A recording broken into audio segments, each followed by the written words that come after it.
Hello আপুরা, আশা করি তোমরা সবাই ভালো আছো। আজকে তোমাদের জন্য একটি শর্ট ভিডিও নিয়ে চলে এসেছি।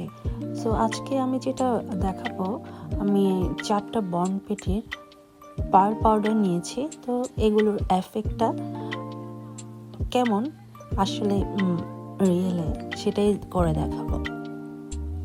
তো আমি 1 বাই 1 4টে পাউডার পিঙ্ক কালারের উপর করে নিচ্ছি। তো পিঙ্ক কালারের উপরে কিন্তু একরকম আসবে আর ব্ল্যাকের উপর কিন্তু আরেক রকম। সো আমরা 4টা কালারই 1 বাই 1 করে নিচ্ছি। ফার্স্টে আমি সিলিকনের একটি টুলস দিয়ে করার চেষ্টা করেছি, বাট ওইটা থেকে আমার কাছে মনে হলো ফিঙ্গার দিয়ে করাটাই খুব ইজি আর খুব তাড়াতাড়ি হয়ে যায়।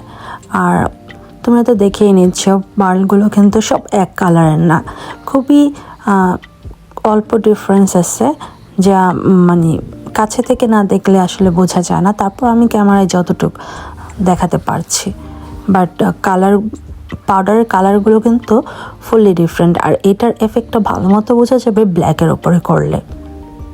আমি এরপরই চেষ্টা করব ব্ল্যাকের ওপরে কিছু পার্ল এফেক্ট আবার করে দেখানোর। সো এটা করার পরে আমি সবগুলো এক্সেস পাউডার আবার ডাস্ট অফ করে নিচ্ছি, তারপর টপ কোট অ্যাপ্লাই করে কিওর করে নিচ্ছি। সো এই হলো 4টা। তোমাদেরকে আমি একটু ভালো মতো লাইটে করে দেখানোর চেষ্টা করতেছি। দেখো কালারে কিন্তু সত্যি ডিফারেন্স আছে তোমরা যখন লাইটের মধ্যে ভালো মতো দেখছো।